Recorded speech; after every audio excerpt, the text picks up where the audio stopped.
Hi, and welcome to the CoastWA Training module on coastal protection works. My name is Trent Hunt. I'm a Principal Engineer with MP Rogers and Associates in Perth, and I'm going to step you through this module. We've broken this presentation up into a series of five shorter presentations.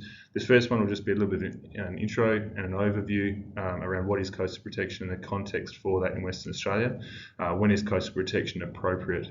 And then we'll step through various other aspects of coastal protection works, what the key types of coastal protection works are, when should you consider those different forms of coastal protection, what needs to be considered in the selection and design of the works, what impacts should be considered, potential funding and approvals, and then some lessons and some examples and case studies of coastal protection works.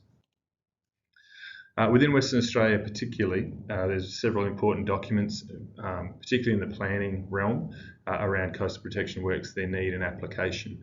So these reference documents that I've presented below, the WA Coastal Zone Strategy, SPP 2.6 or the State Coastal Planning Policy, the State Coastal Planning Policy Guidelines and the Coastal Hazard Risk Management and Adaptation Planning or CHARMAT Guidelines are important documents that we'll be referring to throughout the presentation, and I think you'll see them referenced when you're dealing in the space of coastal protection works a fair bit. So what is coastal protection works? Well, in the context of West Australian planning and coastal adaptation, coastal protection works are any permanent or periodic works undertaken primarily to alter physical coastal processes and or manage the effects of coastal hazards. So in short, they are works that aim to protect from the action of the ocean. So coastal protection works typically protect infrastructure or assets from the action of the ocean or from coastal hazards. They're most frequently installed in response to coastal hazards and when they're starting to threaten assets or infrastructure. So what are coastal hazards? Well, coastal hazards are defined under SPP 2.6 as the consequence of coastal processes that affect the environment and safety of people. So typically they involve erosion, so your standard erosion you may see at your local beaches or foreshores where the action of the ocean and waves and higher elevated water levels on the shoreline can cause loss of land. Accretion, where you actually have a building up of material on the foreshore, and believe it or not, that can be a coastal hazard, particularly if you've got an area where you need deeper water, such as around a jetty or a navigation channel, then accretion of those areas can actually be a significant coastal hazard. Or inundation, which is essentially flooding, so higher water levels, flooding an area or a developed area or assets and preventing the use of those assets.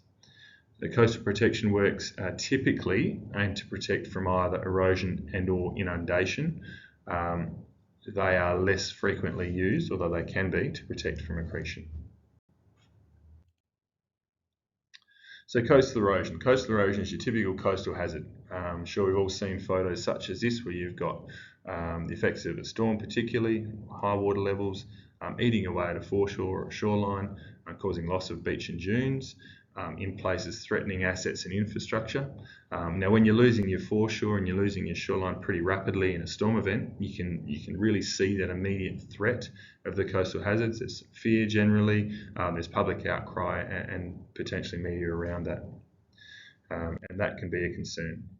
Coastal inundation is the other typical hazard we're protecting from a lot, and they're typically in response to experienced floods. So a lot of the time you're not protecting from coastal inundation before the occurrence, but afterwards they're often implemented.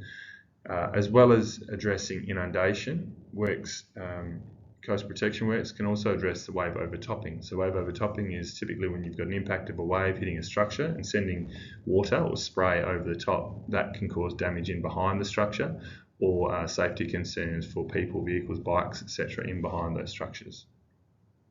The example shown here is on the Swan River. Now this was several years ago before works were implemented along the foreshore to raise crest levels and prevent that wave inundation. But you can see here we've actually got wave inundation throwing spray right across onto the Kwinana Freeway, and a lane of the freeway actually being blocked off. Now if that's happening at peak hour or significant transport link in Perth, that can cause a fair bit of chaos for the commuters.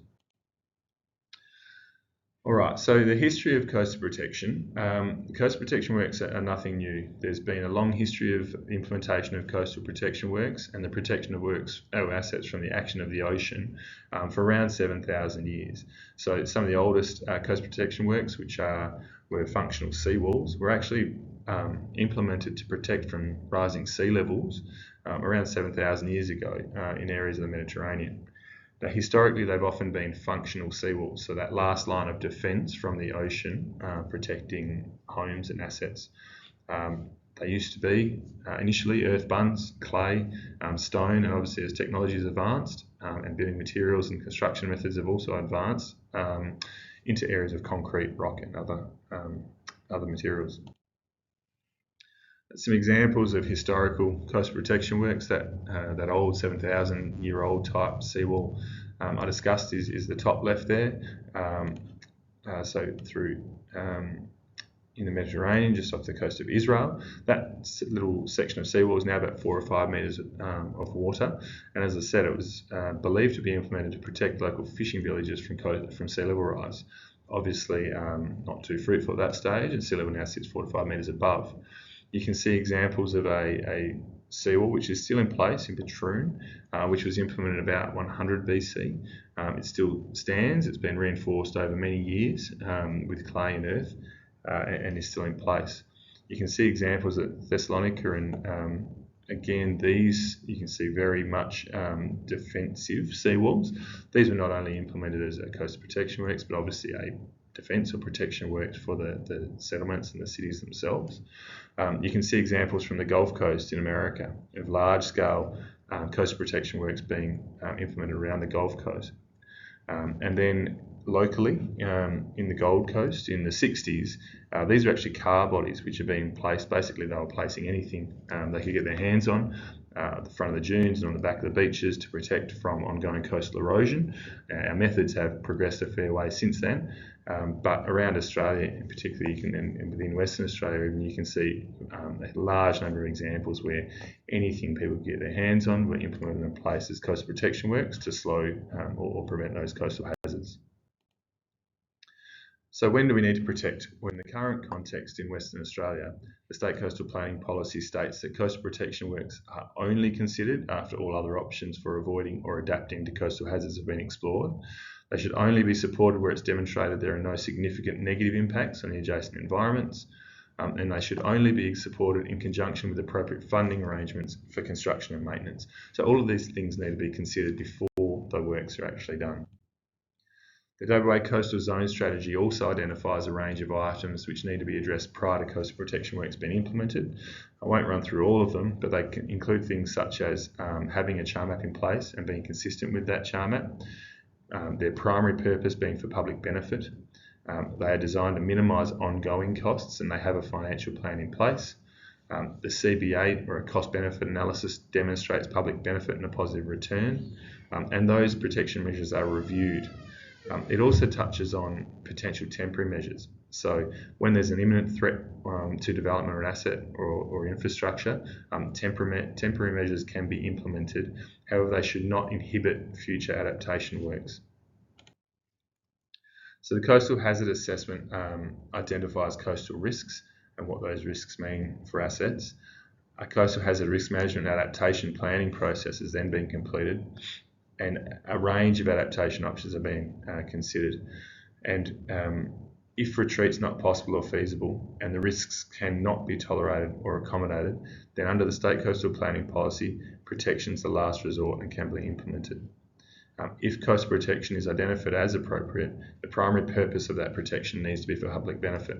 So we can see the adaptation hierarchy over on the right-hand side here, where your initial response is to avoid placing assets or developing in an area of coastal hazard risk. Should there already be assets in that area, then we've got plan or managed retreat. If those assets can accommodate coastal hazards, and that's your next priority, and should none of those be possible, then as a last resort, protection is possible. So some examples of when coastal protection works may be appropriate are for coastally dependent infrastructure, such as marinas and boat launching facilities, which are required to be located close to the coast. You can't put your boat launching facility out of the area of coastal hazard risks. or where a retreat's not an option. So when you've got high value coastal nodes of significant community value or very high value infrastructure which is located right at the coast, then protection may be required. And the examples I've shown here are a boat launching facility which is on the Swan River, and the Rockingham foreshore, where you have significant public benefit in providing assets close to the coast and high value assets right at the coast. We'll now discuss the various types of coastal protection works, their advantages, disadvantages, and some considerations when you're looking to implement them. You may have heard the terms soft and hard protection options, and within these two types, there's generally a range of options that you may want to consider. Soft protection options can include things such as nature-based solutions and sand nourishment.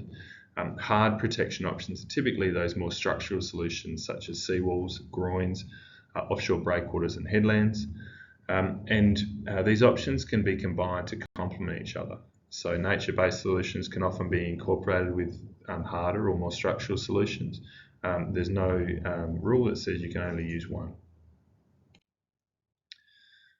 There's also no silver bullet in terms of when you should or shouldn't use a particular coast protection work. They're extremely site and project dependent and not one size fits all. So the critical component is that you generally need a strong understanding of the coastal processes before you implement any of these options, and they require careful consideration of your design criteria and what you're aiming to get out of your project. So for instance, say you're protecting your assets or your areas from erosion or from inundation, and you'll get a different solution for each. What's the design life you're considering? Are you looking at some temporary works that you want to stay in place for 5 to 10 years? Or are you looking for a really long design life, such as a 100-year type time frame? What's the acceptable level of maintenance you're willing to accept? And what other complementary works are required? So are you looking to protect other public assets and these type of features? So I'll step through a range of options at a high level, and we'll talk in a little bit more detail about some of the advantages and disadvantages of each. So nature-based solutions or nature-based protection options are typically those more green type protection options that aim to mimic or represent natural ecosystems. Now, natural ecosystems can provide protection against coastal erosion and inundation through things such as beach and dune systems, revegetation, salt marshes, mangroves, seagrasses, and shellfish and coral reefs. They are attracting significantly increased attention, research and effort, primarily due to their benefits around additional habitat and the maintenance of natural processes. Sand nourishment and artificial reefs are nature-based solutions or options, but we'll discuss them slightly separately in their own component. Other nature-based options are often more appropriate for lower energy environments such as estuaries. So revegetation alone may not protect your coast from in an exposed location from coastal erosion, but in a lower energy environment, it can drastically slow down the rates of erosion or change. So for instance, on the Swan River, the Department of Biodiversity, Conservation and Attractions and others are putting considerable effort into nature-based and bioengineering treatments. These treatments can often require space, so you may need a wide buffer of, for instance, a salt marsh or mangrove, or a built beach and dune system. And on an open coast, they can often require hybrid treatments. So as I said, something like revegetation alone on an open or exposed coastline may not prevent or protect from coastal erosion, but combined with, for instance, a seawall or other structural options, it can provide significant advantages. So examples of some nature-based protection options, I'll just step through a couple of typical examples, primarily from around Western Australia, although we've got a couple of other examples in several slides. What you can see here is an example of a brush wall on a foreshore on the Swan River in Nedlands. So the brush wall, which is this structure sitting here, is used with some tow rock protection to provide protection for the area behind, which is then revegetated. Now the brush wall will break down over three or so years, but in that 3-year phase, the vegetation can be established. Once that's really well established, it can provide significant stabilisation for the foreshore. This example I'm showing here are a couple of oyster reefs. So right around Australia, the Nature Conservancy primarily combined with a number of other organisations, local government and councils and other authorities, are looking to reintroduce significant shellfish habitats. The examples I've shown here in these photos are from Noosa, where they've implemented or reinstated oyster reefs. Now, largely, a lot of these reefs are just rock structures. So they're providing rock substrate with some variability and in a manner which encourages growth of shellfish. Now, these can also offer some, along with, I guess, improvements to water quality and other features. When implemented in particular locations such as these, they can offer a coastal protection benefit. In the Swan River, we also have some mussel reefs which have recently been implemented as a trial initially, and now some larger scale developments. Those ones are below water, so they're aiming to improve habitat, biodiversity and water quality, but primarily at the moment are not offering coastal protection works as such. Another example of essentially an add-on or a hybrid type option is an example of a living seawall. Now, living seawalls have been developed around the world in a number of locations. There's particular examples in Sydney, within Sydney Harbour. The trial, which I've got a little photo of there from East Fremantle, is essentially using the tiles from Sydney and trying to implement them here. Essentially what these are is artificial or made tiles which are then bolted onto an existing seawall or structure, and they aim to mimic reef habitats and promote growth on those seawalls. So these have been implemented in a number of locations in East Fremantle as a trial and may be rolled out in other locations. So there's a number of pros and cons of each of these options. I'm going to step through a similar table for each option, but for nature-based solutions, the advantages include they provide additional ecological benefit, primarily around habitat and biodiversity.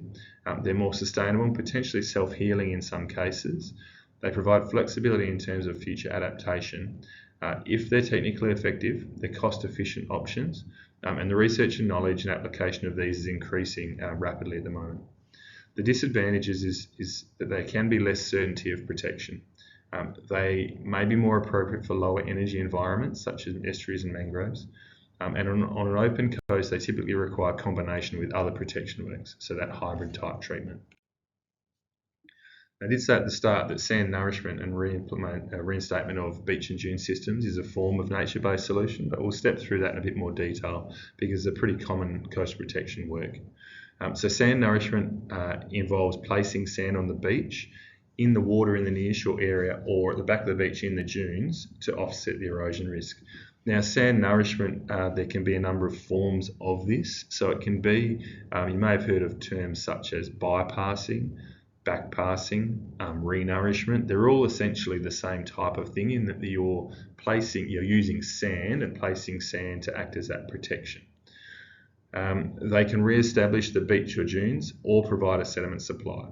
And they can provide a direct buffer to coastal erosion. So essentially that placed sand is preventing erosion of the existing shoreline or the assets in behind.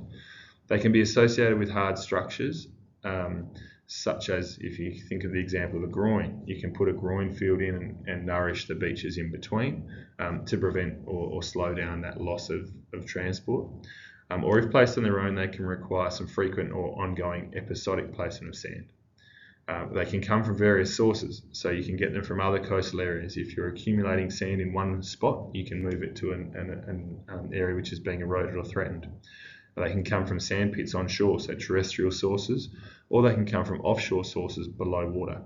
There's also various methods of placement, so you can pump from one location to another through a slurry type mix. You can excavate it and put it in a truck and go and dump it in another location. There's various ways of doing this. I'm just going to step through a couple of examples around Western Australia where this is done. The first one here is an example of sand nourishment via dredge, which was recently completed down at Port Beach. So in this particular case, a dredge spoil, which was from a maintenance dredging operation by Fremantle Ports, was dredged, stored on the dredge, transported near shore at Port Beach, and then rainbowed on shore, which is what you can see from that photo. That's a mix of water and sand, which is mixed up in a slurry and then pumped and sprayed towards the shore. So in this particular case, the sand was placed near the shoreline, in the water and just on the shore there, to act as that that nourishment, and I believe there's in the order of 130,000 cubic metres of sand placed.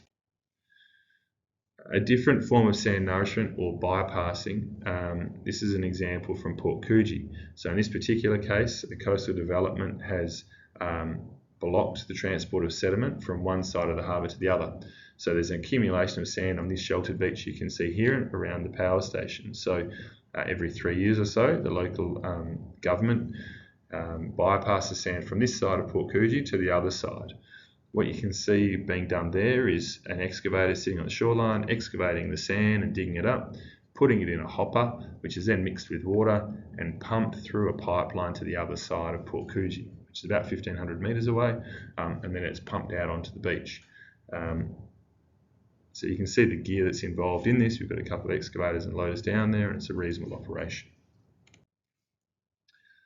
The last example here is your more traditional and I guess basic version of sand nourishment via truck. So you're getting sand from an external source, whether that's another coastal location or a terrestrial source. You're placing it in a truck, you're bringing it to a location, you're dumping it, and then using a bobcat or a loader or similar just to push that sand out and form the beach and dune system. So this example is from the northern suburbs of Geraldton, and you can see the bobcat working there to place that sand out on the beach. So several considerations if you're going to be looking at placing sand nourishment. It requires a really strong understanding of the coastal processes, so how much sand you're going to move and place, where you're going to place it, so you're going to put it on the beach, in the dunes or in the nearshore area, when and how often will you need to repeat that. That all needs to come from a strong understanding of the local coastal processes. It's also important to note that when you're placing sand on a beach, often you're placing it in the front of the beach or out in the nearshore areas, and it's out of equilibrium with the local coastal processes. So that sand is likely to move at a faster rate than it otherwise would. If the sand is finer than the existing sand or material there, it's also likely to move a bit quicker. So you may see that sand move quite fast. It's still in that system, it's still having a benefit, and that's really important to note because the sand that you place is not always visible and it may move quickly, and the public perception can therefore be that it's been a waste, that you've essentially thrown money into the water and it's gone, which is not the case. So the pros and cons of sand nourishment, they provide a really strong buffer to acute storm erosion proportional to the amount of nourishment. They provide a sediment feed to downdrift beaches. They generally maintain beach amenity, and this is a critical one. That placement of sand nourishment can increase that social recreational use of the beach. They provide really great flexibility in terms of future adaptation. So placing sand nourishment most often does not stop you from doing any coast protection works in the future, and they're therefore typically viewed as a reasonably soft and low impact option. The disadvantages are that the placed beach nourishment can be lost at quicker rates during storm events or under typical longshore transport conditions. So if you're unlucky enough to place that sand before a big storm, you could lose it quite quickly from that area. It doesn't provide guaranteed protection to any landward infrastructure because the sand can be moved in storm events, and it requires maintenance in the form of additional and ongoing beach nourishment. It's therefore very expensive over the long term. It's got a high ongoing cost. There are also some potential impacts associated with sand nourishment. So when you're placing sand, there's typically some finer material associated with it, and that finer material, when it's placed in the sand, in the water, in the active zone where you've got waves and movement of currents, can create turbid plumes. Now, if those turbid plumes are large enough, not only do they cause a bit of a visual impact, and you might get some complaints from beach users, but they can affect seagrass and other benthic habitat through smothering. The next type of coast protection work I'll talk about are seawalls. These are moving into those harder protection options, so the very structural options, and they are typically linear structures constructed to retain and protect land, assets and infrastructure behind them. So they can protect from both coastal erosion and inundation risks. The type of river wall or seawall you may construct would be different depending on which of those you're attempting to protect from. And they can take a wide range of forms. So they can be revetments, which are your sloping type rock structures often, or vertical walls. And they can also be constructed from a wide range of materials. So rock, blocks, concrete, geosynthetic containers, or GSCs, essentially sandbags, or other materials as well. The example I've shown there is actually a river wall. It's on the estuary in Mandurah, and it's a vertical limestone block wall, which again, there's a very wide range of materials and types of seawalls. I'll step through a couple of those examples now, and the first one is a rock revetment. So this example here is from South Thompson Bay on Rottnest Island. It was actually an identified hotspot which had been treating over a number of years, and you can see the holiday accommodation. There's a number of units very close to the back of that seawall. So the selected option, coast protection option here, was a seawall, and it had to be limestone to fit in with the natural character of Rottnest, which has a lot of naturally occurring limestone rock. In this particular case, you can see sections of the seawall at the southern end here, or sorry, the northern end here, are buried and vegetated over, and vegetation has been planted at the rear of the seawall to attempt to grow. Another form of revetment, this case in Waterman's Bay, uses GSCs or sandbags. So this revetment was implemented as a short-term or temporary measure to protect assets in behind, including a water court pump station, a toilet block, and West Coast Drive and the associated shared paths.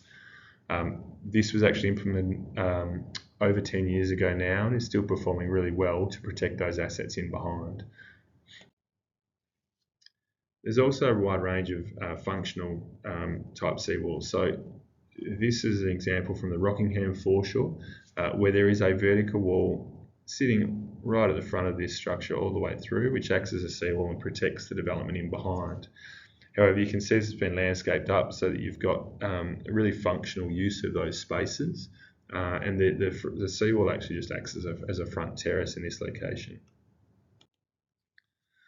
The final one here I wanted to show was just an example from Bunbury Back Beach where you cannot see the seawall. It's actually been buried. So this example was implemented through a similar process to a char map and coastal adaptation options assessment, but it was obviously prior to the state coastal planning policy, where the road and sections of car park in behind were threatened and being lost from time to time in severe storms. And the city decided they wanted to implement a seawall along the length of Ocean Drive. So there's a large-scale seawall along with road reconfigurations and car park works and associated other services and things done. But the seawall was then backfilled and buried with about 5 metres of dune in front of it and revegetated. Now this photo is also from about 6 or 7 years ago. The vegetation on the front of that is now complete. And I don't think the seawall has actually been exposed, other than a small section at the southern end, at all in that time. However, it's providing protection should it be needed to the road. And this is one of those examples where you can really get a hybrid or complementary option, where you've got a seawall there, which is absolute ultimate line of defence protection, combined with a reinstatement of a dune and vegetated section of beach. As another example, in the northwest, this example I've got shown in the photo is from Broome Town Beach. Now this is a form of rock revetment using local materials there, which is a Kimberley quartzite, which is really quite blocky. So you can see the shape of these individual rocks almost look like blocks. They're quite thin and flat, and the placement of these is quite discreet. They don't meet a number of criteria for placement that we'd typically want in a revetment, but they're an available local material.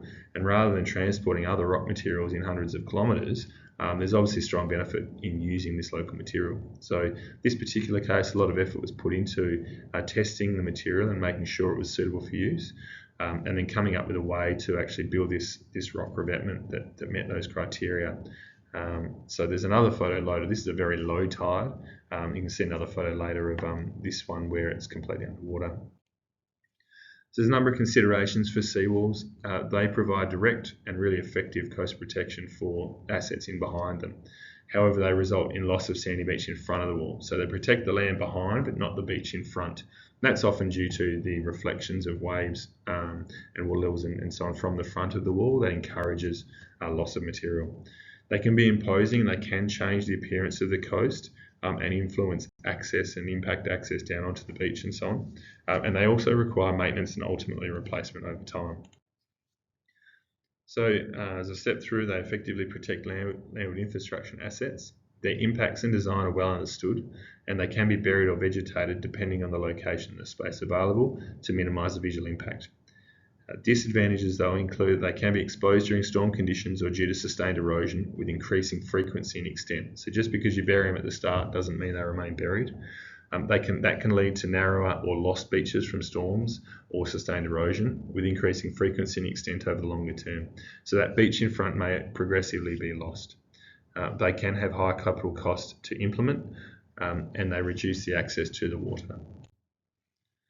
They also have some impacts. So while protecting the area that you implement the seawall in front of, you are encouraging loss of material in that area, and they're typically being installed in areas which are already eroding to start with.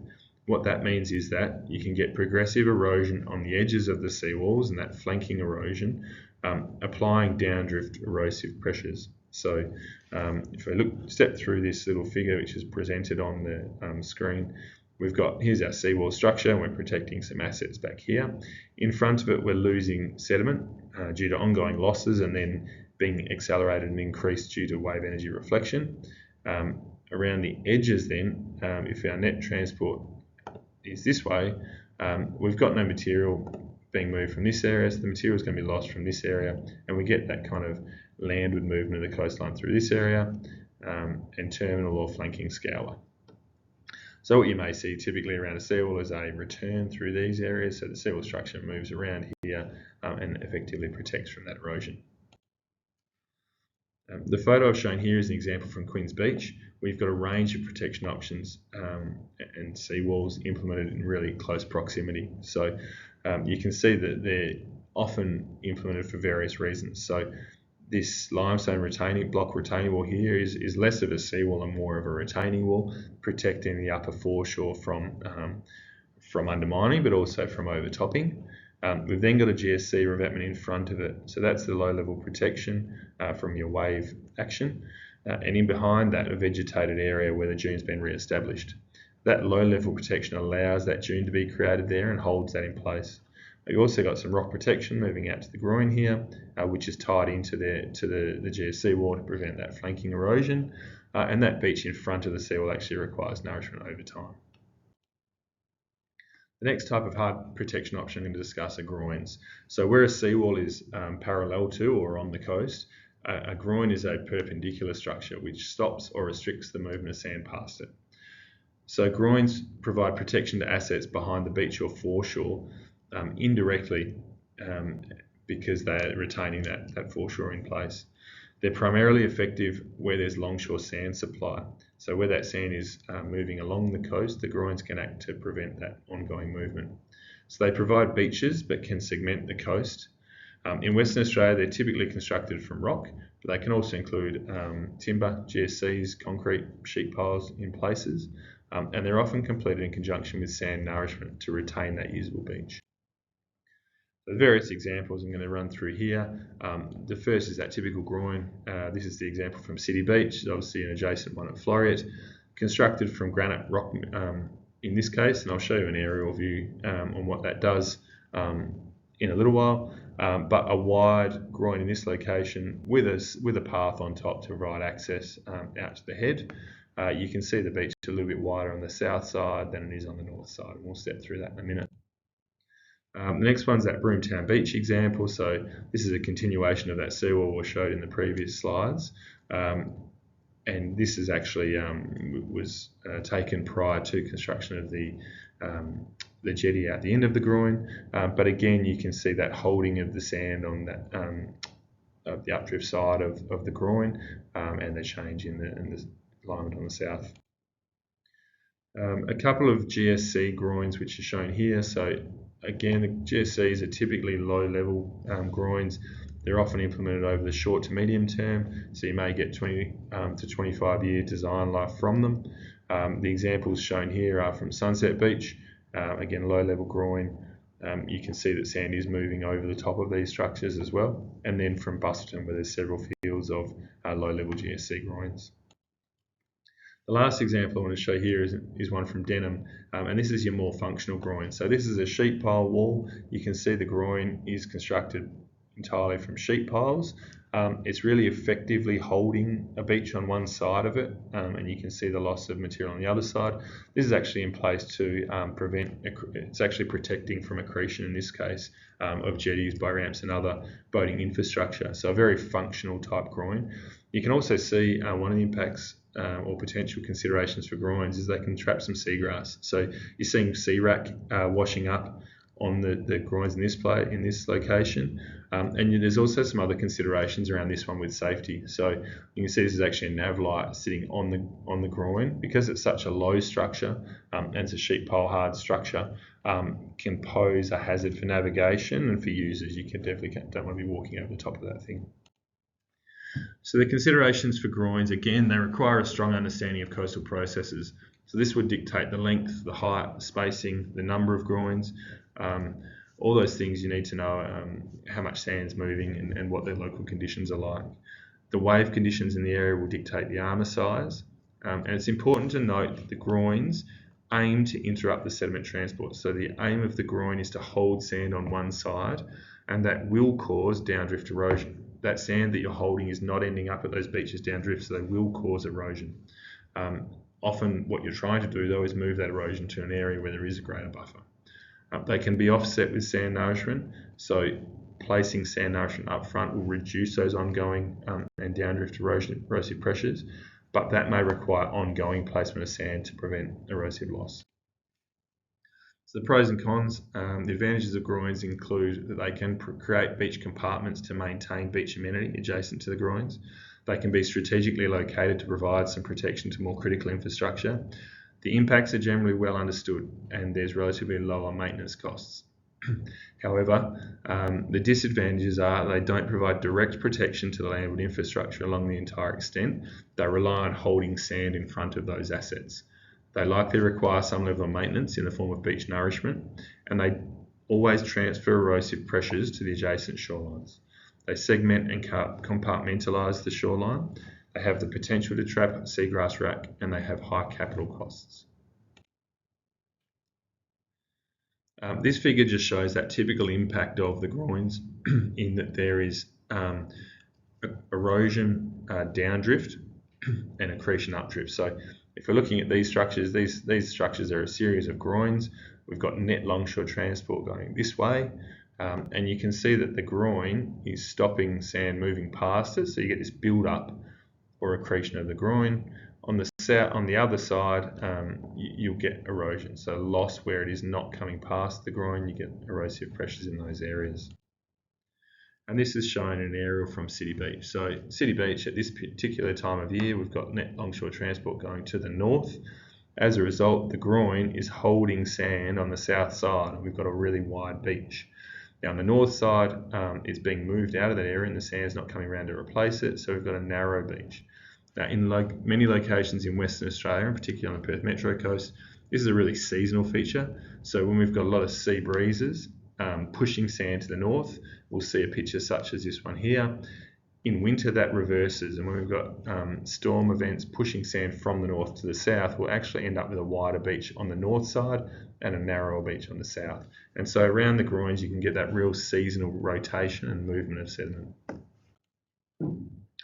Next one I want to talk through is breakwaters and headlands. So offshore breakwaters or headlands are emergent or above water barriers. So very, very similar to artificial reefs, but the reefs will be below water. These ones we're discussing are above water.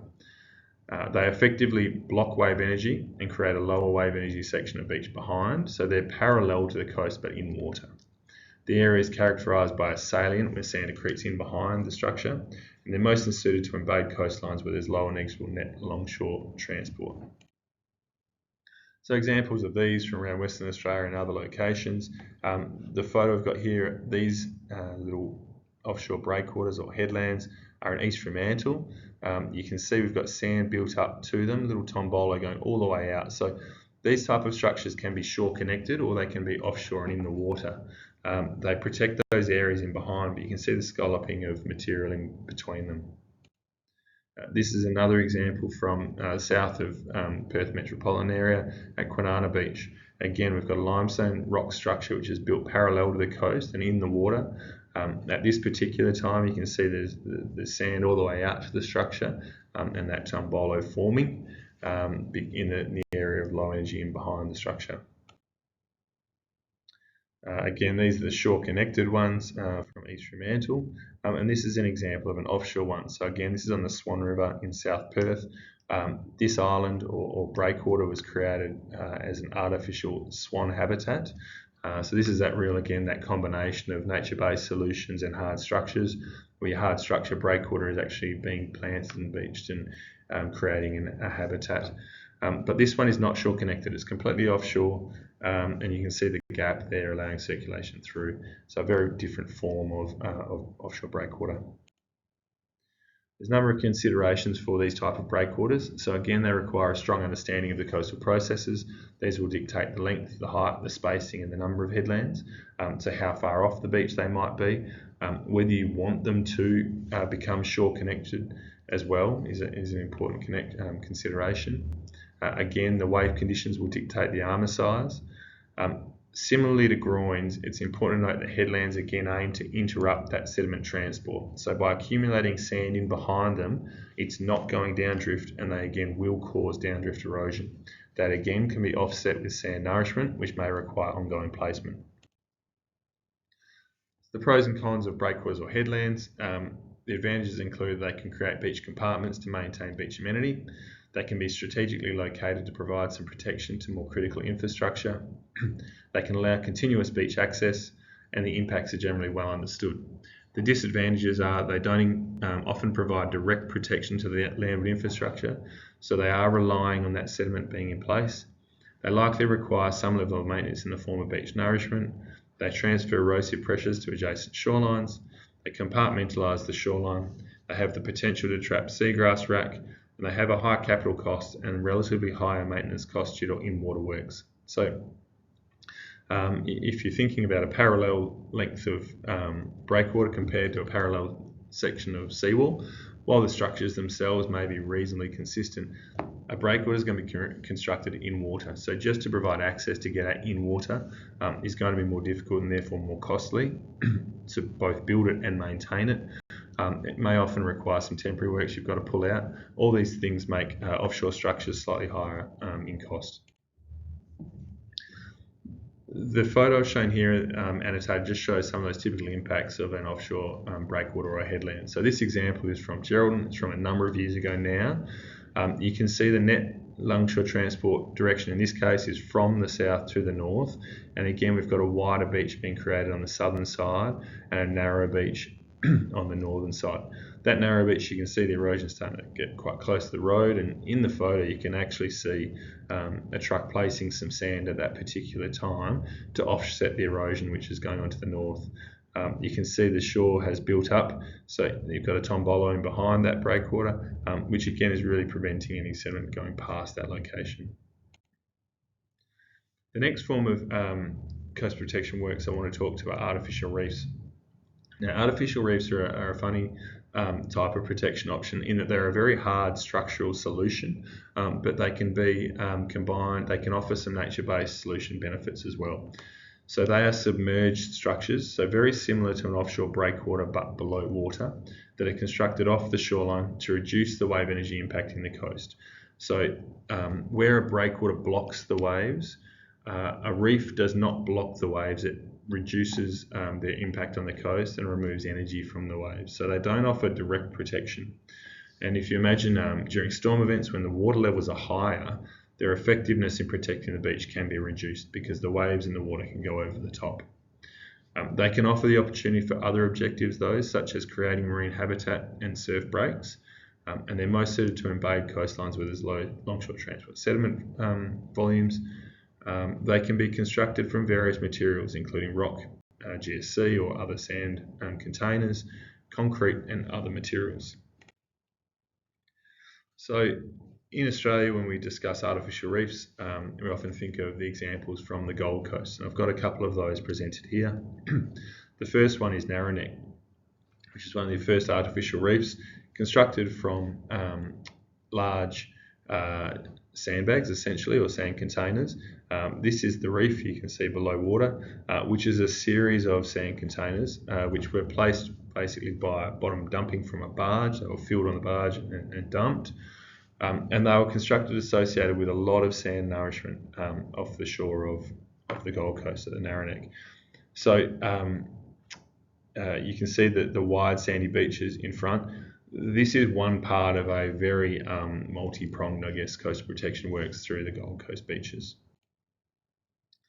The second example from the Gold Coast is at Palm Beach. So Palm Beach again was experiencing ongoing erosion issues. There was an associated groin which has been in place there, and they've got an ongoing sand nourishment program. Now what they've done is create an artificial reef to enhance surfing and attempt to hold the sand on the beach for longer. So this artificial reef, which was implemented probably 2 years ago now, was placed in conjunction with a large-scale sand nourishment operation, and the aim is that the reef being in place will slow down the loss of that nourishment and provide further protection for the local infrastructure.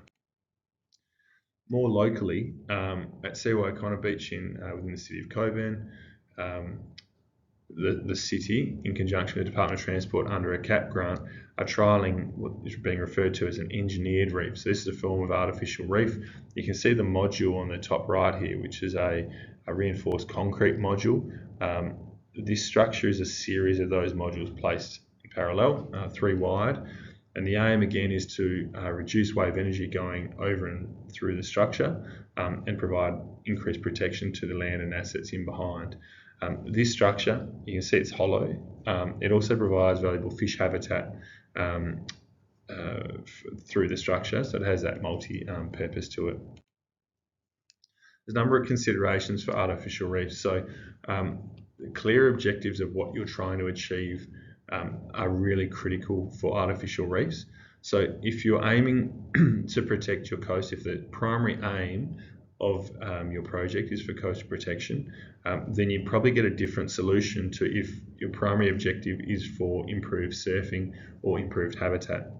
Often around the world, multi-purpose applications have compromised on the effectiveness of some of the other objectives. So there's been a number of studies done on this around the world, and around a third of the structures which were implemented with multi-purpose applications have been found to be ineffective. Around half of those didn't provide any further coastal protection, and I think it was actually a third of them actually increased erosion in behind. So you've got to be really clear on what your objective is and design for that. They require a really strong understanding of coastal processes, and they can impact the marine habitat both positively and negatively. So we discussed the fact they can provide increased habitat, promoting biodiversity and therefore potentially improving water quality. But they also need to be built. They're a built structure, and they're being built on a seabed or a habitat, and that can affect the local benthic habitat which exists. So the pros and cons, the advantages are that they have lower visual impacts. So obviously below water you don't see them. It's good and bad, you don't actually see most of the impacts either. They can provide habitat, and they may provide additional complementary benefits such as surfing, snorkeling, habitat, etc. The disadvantages are that they don't provide direct protection to the shoreline in behind. They can lose their effectiveness in storm conditions when you have higher water levels, and they can also lose their effectiveness with ongoing sea level rise. They likely require some level of maintenance in the form of beach nourishment in behind, have high capital costs and relatively higher maintenance costs, again because they're built in water. You need to get access to them to be able to maintain them. Similar to the groins and breakwaters and other built structures, they aim to hold sediment in behind them, so they're transferring those erosive pressures to the adjacent shorelines. We'll present some typical impacts of the artificial reefs here. So what I'm showing is just in the top of this slide, just if you can imagine a cross section through the beach and below water section. So here's our beach in June, below water, here's our water level, and we've got a wave coming along towards the artificial reef. This is our reef structure built below water. And by reducing the wave energy in behind, you're aiming to build the shoreline up. So we're going to build shoreline in this location in behind our reef. However, on the edges, similar to a seawall, we get that erosion on the edges where you're losing material. So the sand which is accumulating here in behind the structure is being lost from those downdrift areas. So which type of coastal protection works are suitable for your project? Well, it's entirely project dependent and not one size fits all. The appropriate type of coastal protection works will depend strongly on the project objectives and what you're aiming to get from the protection works, the community values and sentiments, the site conditions and dynamics, the time frame you're looking to protect for, and the potential impacts you may experience from your works. It's important to note that, as we defined earlier, coastal protection works are intended to alter coastal processes, and they therefore all have impacts, pros and cons. To assess and differentiate between the appropriate coastal protection types, we typically complete what's called a multi-criteria analysis, or an MCA, and a cost-benefit analysis, or a CBA. Along with the various options we discussed, often a hybrid or combination options can incorporate some of those nature-based solutions or bio-inspired solutions into the harder protection options. This could include things such as nature-based inspirations and incorporation of things like rock pools into rock structures or additional habitat. It could include temporary harder options through establishment of vegetation, for instance, such as the brush wall we discussed earlier, or combined nature-based and hard options. Those hybrid approaches can offer significant advantages in sustainability and habitat. You can see in the example photo here, we've got a revetment at the back protecting a road, a significant main road, with a built dune in front of it, which is attempting to be established with native vegetation. This flowchart shows a typical selection and design process and the many steps that are involved on the way through. So typically we start with defining and assessing the coastal processes and hazards, and from those develop a range of concept options of the appropriate coastal protection works. We complete a multi-criteria analysis to refine and narrow down the appropriate options, and then complete comprehensive concept development of those appropriate options. From there, we complete a cost-benefit analysis and either confirm or redetermine the project objectives, down again to refine to a narrower number of appropriate coastal protection works. Then develop preliminary design of those appropriate options, again go through a multi-criteria analysis process to hopefully narrow down to either one or two appropriate design options. At that stage, you typically complete your detailed design of the selected option, construction and implementation of the works, and monitoring and maintenance. Important process through all of this entire process is community consultation. So you may get community consultation input at a number of these phases, typically through the concepts, through the prelim, and then the detailed design stages as well. So what's a multi-criteria analysis? Well, an MCA is a framework for assessing and selecting appropriate options, and it really is just a guide. What we aim to do is refine from a wide range of options, assess a lot of criteria, and narrow the appropriate options down into a smaller chunk. It requires consideration of the success criteria, so whether those success criteria include technical, environmental, social, economic, and cultural criteria. You typically select the appropriate criteria, can put weightings to different criteria, and the scoring system you define or assign to each is really critical. We then rank the various protection options and, as I said, narrow down those appropriate ones. So here's an example of a multi-criteria analysis. This is just a completely made up example. We've got a range of options of appropriate coastal protection works down the left-hand side. So sand nourishment, seawall, groins, headlands, artificial reefs. And across the top, we've got a range of criteria, technical, social, environment, and economic. Now you'll see there's more criteria for each, and you can, depending on, for instance, maybe the outcomes of community consultation, or if you've got any non-negotiables for your particular project, you may weight some of these criteria differently to ensure that you get the right outcomes. In this particular case, I've put in a relative or a general kind of scoring system to each. So green is good and red is essentially bad, and we can start to step through what how each of these options are assessed on each of the criteria. So the selection and understanding of the criteria within the MCA is critical. Different criteria have different rankings within the same general theme, and understanding and appropriately assigning the scores for those things is important. So for instance, the seawall will have a negative environmental benefit if you're considering the beach in front of the wall, but could have a positive environmental benefit for the foreshore behind the wall. So we showed an example from Quinns Beach earlier where the low-level seawall in front was protecting a vegetated dune. That vegetated dune has a positive environmental benefit. The loss of the beach in front has a negative environmental benefit. And how you assess all those things is really important. Often after a multi-criteria analysis, we'll often also complete a cost-benefit analysis for a range of options. Now, a cost-benefit analysis process assists in refining, again, that full range of appropriate options and prioritising the most appropriate options. It identifies both the costs associated with each option along with the benefits. They can include economic, so capital or maintenance costs, along with social and environmental costs or benefits. So, for instance, the loss of foreshore is a net cost, or the provision of a beach for recreational and environmental benefit is a benefit.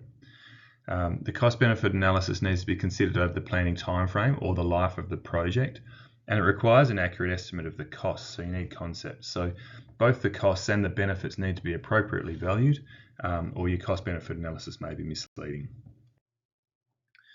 So when you're considering those costs, you need to consider the whole of life costs. So not just that upfront capital cost, but then any maintenance, any monitoring over the life of the project, any renewal or replacements need to go into that assessment as well. Construction costs can vary widely with design, with the method of construction, with the location or the individual contractor. We often say if you've got 3 different contractors in the marine world, you may have 4 different methods of completing the works, and each of those comes with their own costs. You also need to consider the maintenance costs. A typical marine structure maintenance, as a rule of thumb, may cost maintenance may be in the order of 1% of the capital cost per annum. Typically, we're not going to get out there and maintain the structures annually. You'd often complete episodic maintenance, which would be most cost efficient, and that might be carried out at intervals of around 10 years or so. Appropriate concept designs are critical for accurate cost estimates. So you need to know, for instance, the length of any structures you've got, or the volume of sand you might be placing for sand nourishment. All of these things are really important, and they can vary widely from location to location and project to project. So they may vary based on items such as depth of water, materials and the availability of those materials, the exposure, which may dictate the size of armour rock or the amount of sand you may need to place, and geotechnical and ground conditions. Now, I've put a table together here which just shows really high-level relative costs for a range of different options. As we said, those costs are going to vary drastically between project to project and location to location, but relatively, nature-based solutions often have low capital costs. They can have moderate maintenance costs, and that comes about because they may be more labour-intensive. For instance, if we're revegetating a dune, you may need to revegetate that and replant more frequently, but they have lower capital costs. Sand nourishment, as an example, has a moderate capital cost, but it can have a higher ongoing maintenance cost with ongoing placement or frequency of sand nourishment over the life of the project. Seawalls and groins, on the other hand, have a higher capital cost but only moderate maintenance costs. They often need a lower level of maintenance throughout their life, but they do have that higher capital cost up front. Breakwaters and artificial reefs, as we talked about earlier, are constructed in water, so they have a high capital cost. They also have a relatively higher maintenance cost just due to the fact they're likely in water. With artificial reefs, they're unlikely to be able to be sustained on their own. They are likely to require sand nourishment works as well, and again, those nourishment works may require ongoing placement, increasing the total project costs. I'll step through some of the important design considerations for coastal protection works now. Design of all coastal protection works requires key inputs and criteria and consideration of the importance of those criteria. So you need to consider the functional inputs of your project and your project objectives, the accessibility you may want around your coastal protection works and safety concerns. You've also got to understand the environmental inputs, so those physical conditions, the waves, the water levels, the currents, site conditions such as survey, depth of water, height of foreshore, along with then detailed coastal processes. So how are sediments moving, being transported along the coast, and the impacts that any coastal protection works will have on those coastal processes. Functional design inputs include the general objectives of what you're trying to achieve from your project. So what are you trying to protect? Are you protecting a beach, or are you protecting an asset, a built asset such as a building, or other community values? What standard of works are you requiring? Does your project require? Does it require really high amenity for public use, or a low-cost functional solution? Do you want the works to be accessible? Do you want to provide, for instance, a groin which people can walk over, fish from, etc.? Or are you just looking for a functional protection option? You need to consider, are the works safe? You'll need to consider the ultimate use of those protection works. For instance, we talked about people walking over them. Do you want people to be able to walk over them? If you are allowing people to walk over them, and you've got to consider their safety.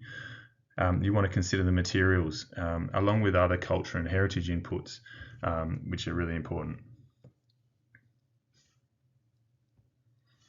I've got an example there, just a photo showing some wave overtopping. I think that's at Cottesloe Groin, where you've got kids running up and down and obviously having a bit of fun in the spray, but those kind of conditions get quite unsafe, and you want to make sure you've got management and you're considering those things in your design. Design criteria need to be considered as part of any of these coast protection works, and they can include things such as the design life of your structure. So over a 100-year planning timeframe, often we're not going to be designing a coast protection works for that whole 100-year period. So your design life is going to be important if you need to rebuild that structure several times. You need to consider the design conditions and events, and they're completely interrelated with the design life. And the value of the works that you're trying to protect. You'll need to consider your maintenance requirements and whether you have access for that maintenance, for instance, and how that might be done. Design loading where relevant on particular structures, and that will require consideration of appropriate standards in terms of relating some of those things. Design life, I'll talk about really quickly. The excerpt we've got from a table on the right-hand side there from an Australian standard for design of maritime structures just relates several design lives. So your design lives across the top there for various types of structures and relates them to the type of design event you may need to consider.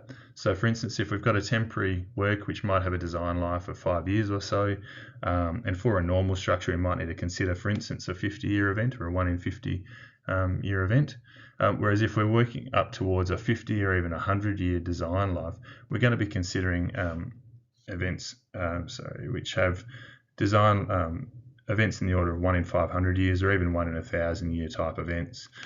So the design life directly affects the design event, and that will therefore affect your structure and what you're designing for. It may also affect the level of maintenance required, and those things will affect your multi-criteria analysis or your CBA. So for instance, on a 5-year design life for a temporary work, you may have a completely different outcome than if you're looking at a permanent 100-year type solution.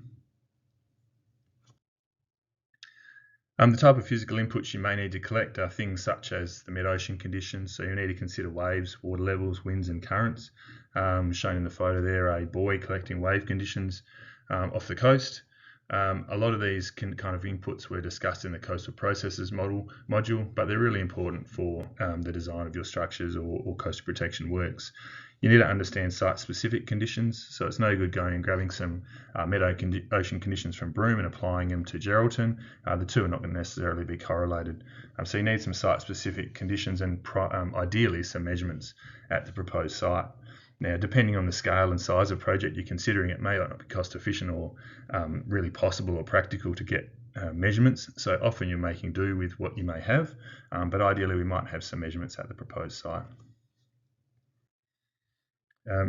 Note here again, and Clint did run through this in the Coastal Processes module, but Department of Transport's Coastal Data Centre provides a really valuable resource of regional measurements around the state. So you can see here the location of some of the wave buoys they have available. They also obviously have tides and water level of information available as well. So typically we may make use of some of those measurements and develop extreme analysis of available data, combine that with some numerical modelling. So we'd make sure we set up a numerical model. We'd make sure that's representing wave conditions, for instance, or water level or current conditions from our available measurements. And then we'd use those to predict design conditions in a really extreme event. It's really important that you consider and determine those design conditions at your project location. Other than just those general conditions, you've also got to consider the actual site conditions of your project. So things such as survey, both below water bathymetry and above water topography are going to be really important. The depth of water will affect how much, for instance, volume of material you may be placing in some of your structures, and therefore the cost, along with determining the impact on coastal processes. The geotechnical or ground conditions will be really important, especially if you're in areas of estuaries or soft material. Potential contamination and the connection to other assets are also really important. A really important thing to consider in design of most of our coast protection works is going to be where that crest level is set and the wave overtopping you may experience. So especially if you're trying to protect from coastal inundation hazards, the crest level is really important to get as high as possible and prevent that inundation. But obviously that has an impact on aesthetics, on use of the structure and so on. And so getting that balance right is also always really critical. So wave overtopping can damage the assets behind it or pose a hazard to pedestrians or other users. If you've got cyclists or pedestrians or cars even sitting behind a coastal structure or moving behind, then that wave overtopping can pose a real hazard. So this needs consideration during the design stages of a project. The existing coastal processes really need to be understood well prior to implementing any coastal protection works. And not only will they dictate the design of your structures, but they'll also dictate the potential impacts which may be experienced and allow you to mitigate or offset any of those impacts. So you need to understand the direction of sediment transport and the scales of sediment transport. The transport along our coast can vary drastically. It can be hundreds of thousands of cubic metres per year, or it can be as little as thousands of cubic metres in low energy environments. The coastal protection structures will largely prevent loss of sediment from the area you're trying to protect, but that means they'll impact sediment feed to adjacent beaches, and you'll often see those erosions in those areas. So there will be impacts from your structures. Typically they might be changes to sediment transport patterns and local dynamics and potential downdrift or adjacent erosion. You can assess these impacts through conceptual models of sediment transport or through detailed numerical modelling. Along with impacts on the coastal processes, there's obviously other impacts associated with coastal protection works. This can include such things as impacts on vegetation, impacts on benthic habitats and below water environment, along with water quality and other marine impacts. There can be social impacts on things such as recreation, use of beaches, use of dunes, amenity and the view of the coast and the landscape of it, along with impacts on areas such as surfing or snorkeling uses. There can also be cultural impacts on heritage or other important sites. There's also other important design considerations to consider at the time of design. So you need to make sure your structure is constructible. Often in the marine environment, we're building in unsuitable conditions. So you might be building in exposed locations. Your materials may be difficult to source. There may be a limited availability of local materials and limited marine contractors. In Western Australia, we typically have a pretty small pool of experienced marine contractors, and that availability can really affect the viability and the price of projects. You also need to consider the acceptable levels of maintenance that you're willing to accept. If you're willing to accept higher levels of maintenance throughout the life of the structure, you can obviously bring your capital costs down, or vice versa. If you don't want to consider ongoing maintenance or consider as little as possible, then your capital costs are likely to be higher. Often structures will require regular monitoring, and you need to make sure you're considering access for maintenance at the time of design and construction. The types of approvals required for coast protection works projects can vary. We'll talk through typical ones which may be expected, along with some funding sources. So approval requirements will vary depending on the scale of works, the location of those works, what the coast protection works or structures are, and their potential for impacts. So for example, coast protection works which are in a really sensitive marine environment, such as a marine park, would probably be more involved than standard works in an industrial area.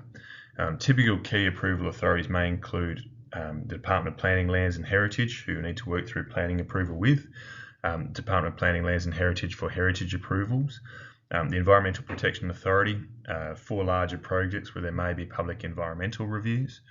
Department of Transport may be involved with provision of jetty licences or general review of coast protection works. In areas such as marine parks or the Swan River, Department of Biodiversity, Conservation and Attractions will be required to provide approval. And then depending on the individual local governments, there may be additional planning or building approvals required for your projects. These processes and approvals will vary for each project, so early consultation is recommended. Along with formal approval, it'll also often be required to gain comment and consultation would be required with key stakeholders. So this may involve the local community and reference groups, DPLH for planning projects, Department of Transport for coastal projects, and particularly with potential impacts on coastal processes, along with port authorities in areas which may be near ports. Other approvals or advice may be required during construction based on these impacts, such as Department of Water and Environmental Regulation. You may need to gain approval or comment on acid sulfate soils or contaminated sites, along with dewatering during construction works. There's various sources of funding for coastal protection works.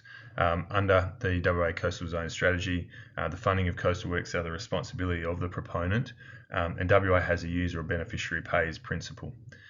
The State Coastal Planning Policy requires the proponent demonstrates that funding as part of the CHARMAT process over the life of the project. And often a benefit distribution analysis is completed to demonstrate who gains from the works. This will be specifically covered in an additional module. Funding of capital maintenance costs are critical to be considered prior to the selection and implementation of an appropriate coastal protection works or project.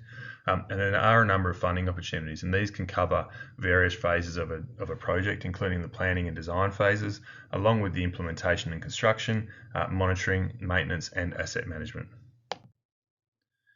In addition to municipal local government funds, there may be the following grants. I'll run through some of the more common grant sources or sources of funding. Department of Transport runs a Coastal Adaptation and Protection Grant Scheme, which can cover grants for things such as design, monitoring, data collection and construction. If your site is identified as a coastal hotspot, then there's also hotspot coastal adaptation and protection grants, which cover similar items but for identified hotspots. There's also the Coastal Management Plan Assistance Program from DPLH. This is primarily for planning related projects and includes options assessment but doesn't include construction works. The Disaster Ready Fund from NEMA can offer significant funding for coastal protection works. Coast West grants through DPLH can fund softer works but not capital construction, so things like revegetation are typically in dune works. Lottery West grants are smaller grants. Royalties for regions through DPIRD can provide significant funding in areas of regional Western Australia. The State Natural Resource Management Grants, or NRM, in areas of the Swan and Canning estuary, the DBCA offer riverbank grants, and the Growing Regions program, formerly the Building Better Regions Fund, can offer grants for works in regional and rural areas. Should the works be associated with recreational boating facilities, then Department of Transport offers a recreational boating facilities scheme, which is a great grant system for those particular facilities. WALGA can assist local governments facilitating funding applications, and I'd recommend you contact Lucy to discuss any of these opportunities.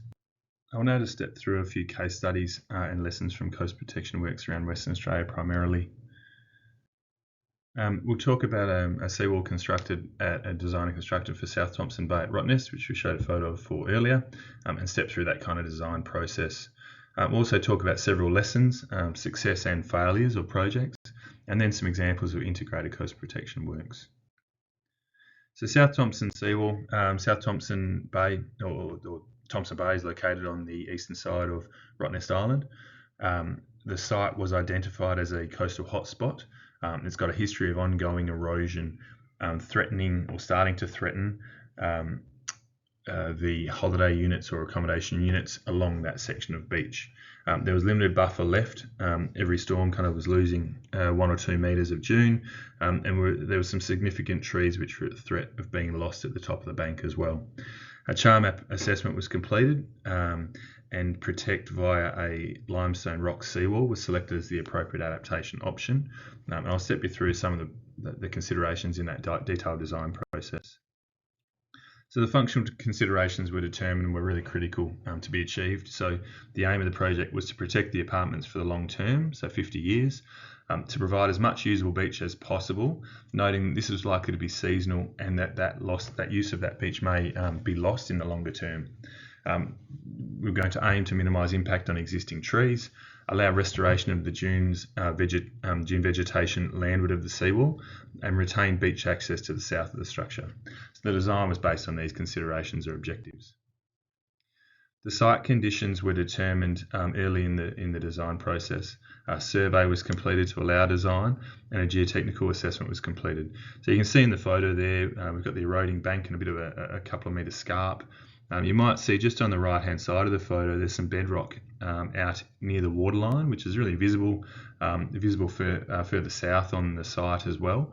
And so there was just some geotechnical investigations completed which identified there was likely limestone rock just a metre or so below the sand level in this location, which the seawall could potentially be founded on.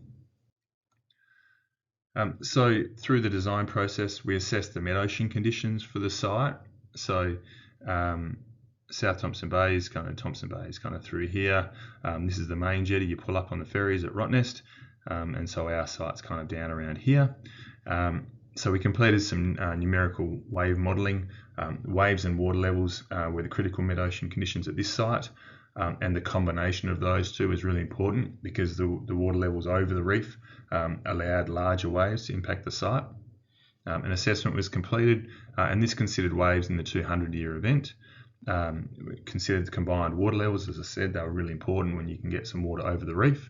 And we included allowances for sea level rise in the life of the project.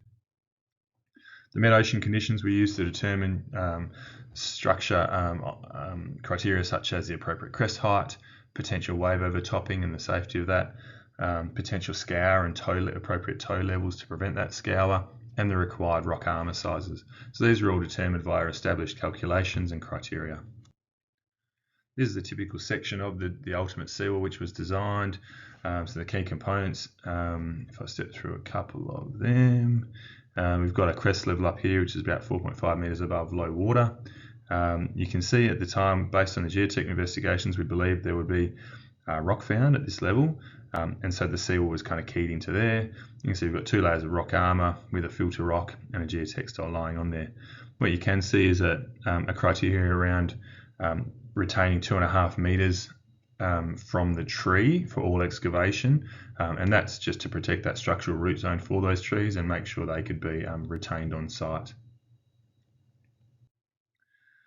The impacts of that seawall were also considered. So we stepped through these typical impacts earlier, but we considered the downdrift erosion and the likely losses of beaches. So that loss of beach, primarily in the longer term, was accepted, and it was accepted by the Rottnest Island Authority that there may only be seasonal use of the beach in front of the seawall.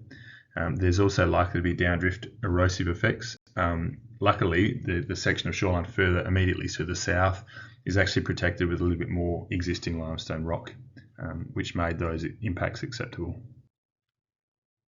This is the finished product. What I didn't mention on the way through there is that when they got into construction and excavated that beach, they actually found that there was no rock at lower levels, or where we thought it would be anyway, underneath that seawall. So the design was modified slightly to provide a slightly lower tow at that time, but that was installed. You can see that the seawall is reasonably consistent. We've got some dune vegetation backfilled over it and growing out some dunes on the northern side, and up behind a vegetated dune there as well.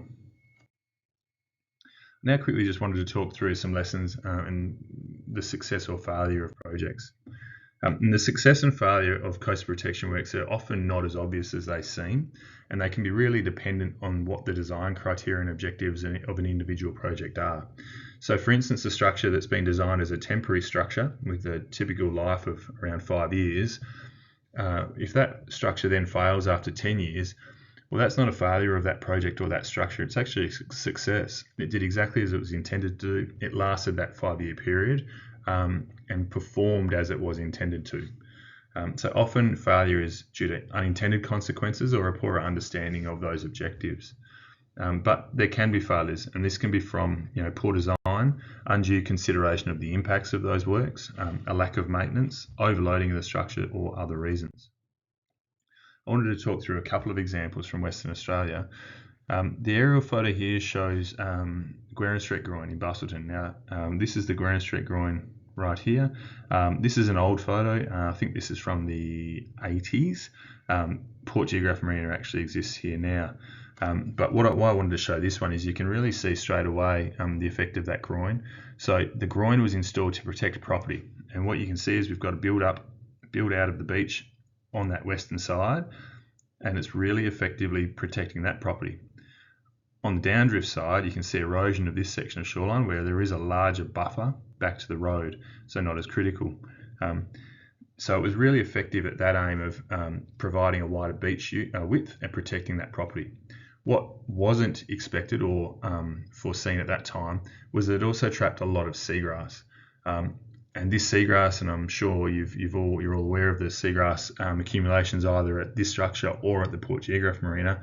Huge banks of seagrass rack kind of decaying and deteriorating on the beach, which impacts the local residents. It reduced the usefulness and the available, recreation on that beach, create smells and other hazards as well.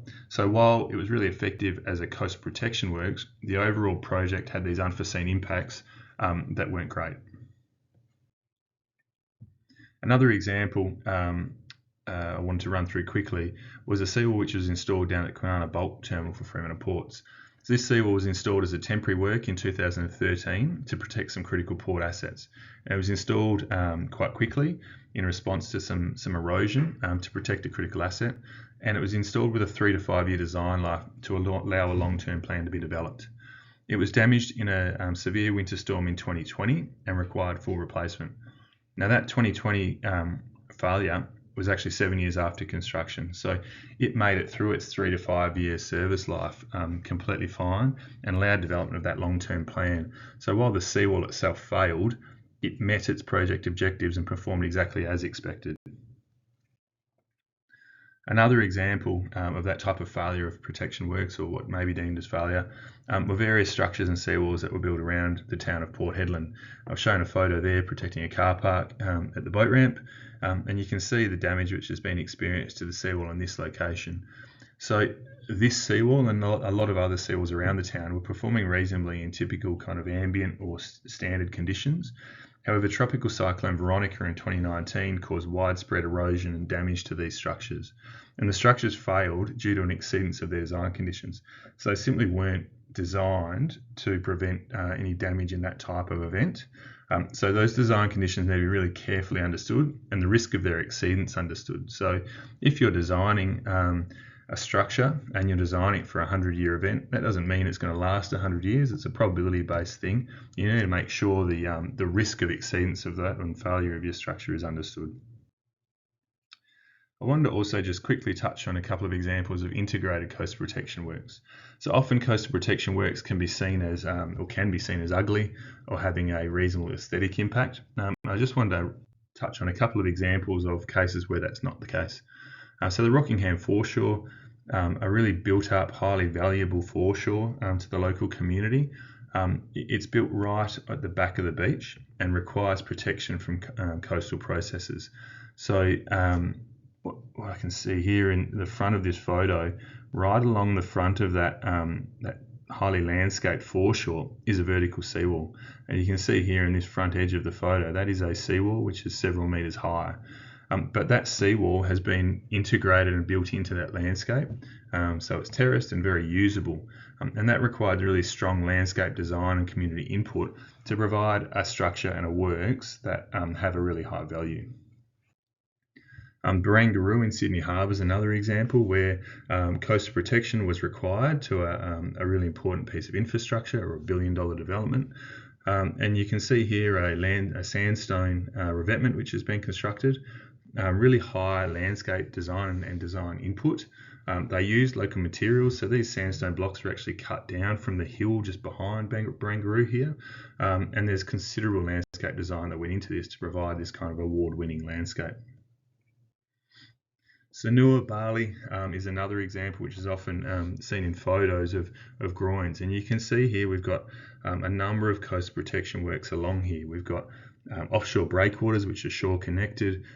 There's been sand nourishment placed here. We've got groins, but all these structures are built and designed in a way that provides great recreational benefit and amenity to the users and to the resorts which sit behind these. So they provide a really usable beach. You can see the structures and gazebos and shelters out on the groins and the breakwaters, and they're planned with that foreshore development to be done in that way.